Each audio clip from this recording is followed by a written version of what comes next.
Hola, mi nombre es Andrés Mejía Soto y hoy les contaré sobre el artículo titulado Estableciendo un marco de trabajo para una taxonomía de áreas naturales, publicado en la revista Acte de Teórica por Ebag y Michaud. En este artículo veremos una serie de prácticas y conceptos a seguir para realizar la taxonomía de áreas como una subdisciplina de la biografía histórica, en las que las áreas pueden ser revisadas y redefinidas a través del uso de conceptos de la sistemática. Antes de comenzar, los autores resaltan la importancia de delimitar correctamente las unidades fundamentales en ciencia, ya que de esta manera se pueden formular y probar hipótesis bajo los mismos términos. Las unidades fundamentales en biogeografía son equivalentes a los taxones en sistemática, ya que ambos son descritos de manera arbitraria a priori del análisis para luego comprobar su relación con el resto y confirmar si son naturales. En sistemática, esto corresponde a comprobar si los taxones son monofiléticos y cómo son sus relaciones filogenéticas. El primer paso es la identificación de áreas de endemismo, ya que la identificación de estas y la interrelación con las demás áreas debe ser fundamental en biogeografía, puesto que sin áreas bien soportadas, cualquier hipótesis o resultado de un análisis biogeográfico corre el riesgo de ser artificial. Por ejemplo, algún análisis de reconstrucción de ámbitos ancestrales tendría un resultado inválido si las áreas usadas son arbitrarias, o en este caso no monofiléticas. Un caso para resaltar la relevancia de la correcta identificación de las áreas de endemismo es Jamaica, que según el trabajo de Crowther y Murray es un área natural compuesta por una parte geológica y taxones endémicos. Estas partes exhiben cohesión porque están más estrechamente relacionadas entre ellas que con cualquier otra área fuera de Jamaica. Sin embargo, si aceptamos a Jamaica como una unidad geográfica con su propia fauna endémica, pasamos a cuestionar si esta es realmente un área de endemismo, ya que podría estar compuesta de múltiples áreas de endemismo que no comparten una misma historia evolutiva y podrían estar más relacionadas con áreas fuera de Jamaica. En este caso, Jamaica no sería un área de endemismo, por lo tanto no se podría considerar un área geográfica natural. En analogía con la sistemática biológica, si miramos a los reptiles, estos estarían siendo un grupo artificial si no se tienen en cuenta las aves.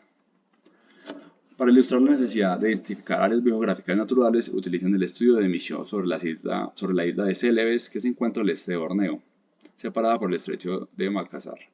Sin embargo, a pesar de su cercanía con Borneo y su posición central en el archipiélago de Indonesia, su biota altamente endémica carece de muchos grupos asiáticos. Michaud analizó 33 filogenias que incluían especies endémicas de la isla.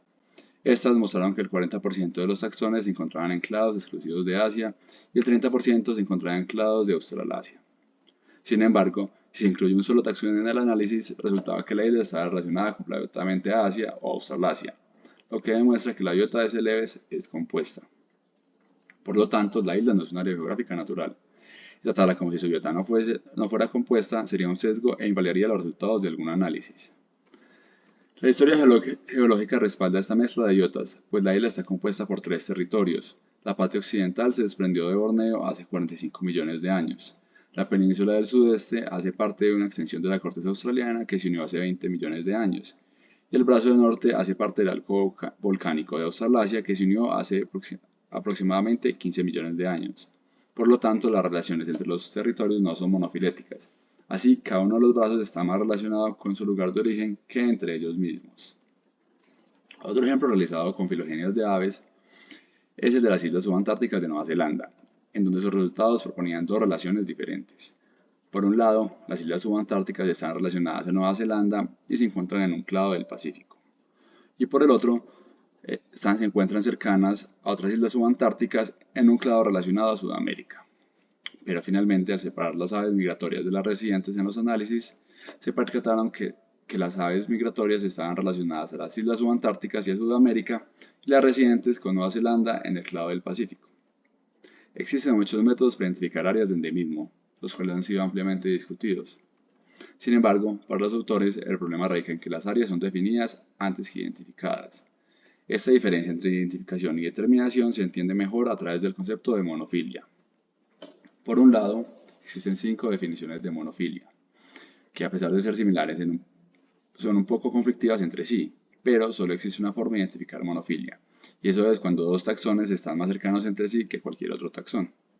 Por lo tanto, la principal labor de la sistemática es identificar monofilia, y una vez lograda se puede llevar a cabo revisiones y reinterpretaciones a partir de nuevas evidencias, y eso aplicarse similar a las áreas de endemismo.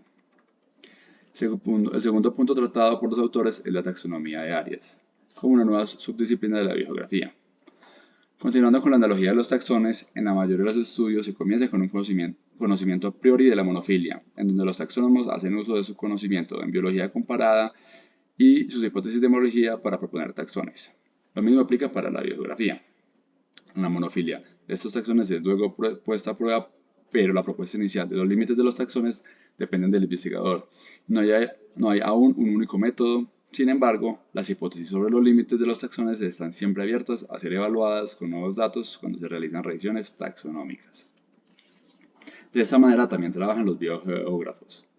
Con diferentes métodos establecen áreas de endemismo.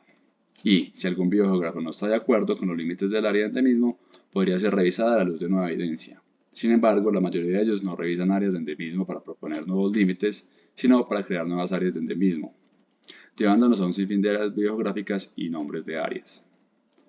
A pesar de que existe un código de nomenclatura para las áreas, no existe un procedimiento estandarizado para revisar las áreas biogeográficas dentro de una clasificación jerárquica. Para esto, los autores proponen la taxonomía de áreas como una práctica para clasificación biogeográfica, donde las áreas pertenecientes a una jerarquía taxonómica puedan ser revisadas bajo estándares nomenclaturales y taxonómicos. La taxonomía de áreas no le interesa como estas son inicialmente propuestas. Únicamente promueve una clasificación de áreas estables para que todos puedan trabajar, sin importar su método preferente para identificar áreas de endemismo. La idea no es unificar teorías, sino asegurar un diálogo estable entre biogeógrafos en relación a las áreas y sus nombres. Para usar la clasificación de áreas como una forma para describir monofilia proponen 3 pasos: construir clasificaciones a mano o usando métodos numéricos, probar las clasificaciones utilizando el criterio de monofilia, explicar las clasificaciones a través de inferencias. El descubrimiento de la monofilia resulta de la construcción de una filogenia que muestra que los taxones dentro de un clado están más estrechamente relacionados entre sí que con cualquier otro taxón. La monofilia puede descubrirse con éxito en la sistemática biológica, pero para descubrir monofilia en las áreas, los autores plantean una equivalencia en términos entre sistemática y biogeografía. En taxonomía, un carácter se equipara a un área endémica. Ambos son homólogos que se utilizan como punto de partida para estudios de taxonomía o biogeografía, para luego poder comparar estos estados homólogos en diferentes organismos o áreas endémicas. Este proceso permite el descubrimiento de áreas monofiléticas y de paso áreas no monofiléticas, provenientes de una delimitación incorrecta de áreas de endemismo inicialmente. Esto ocurre cuando las áreas endémicas están compuestas por biotas mixtas de diferentes orígenes, como en el caso de Celebes. Una vez identificado las áreas y se han demostrado que son monofiléticas, entonces es posible inferir procesos históricos. El análisis biogeográfico resulta en 3 partes: identificación de áreas de endemismo relacionado a la taxonomía, definir las relaciones del área que tienen que ver con sistemática e inferir procesos históricos que se relacionan a la filogenética. Finalmente, recordemos que la taxonomía de áreas no le interesa a estas áreas como estas áreas son inicialmente identificadas o cómo el endemismo es definido. Posiblemente algunas de estas áreas definidas arbitrariamente puedan o no ser monofiléticas, como en el caso de Jamaica, la cual es una unidad geográfica que podría resultar siendo un área monofilética. O no, podría serlo, como se exponen algunos trabajos donde se evalúan las relaciones de la isla, con diferentes taxones de plantas y caracoles por separado, encontrando una monofilia indeterminada. Por lo tanto, Jamaica debe ser revisada o redefinida. Para acabar, los dejo con las observaciones finales de los autores para evitar clasificaciones artificiales. Y bueno, muchas gracias y espero que este video haya sido de gran ayuda para todos.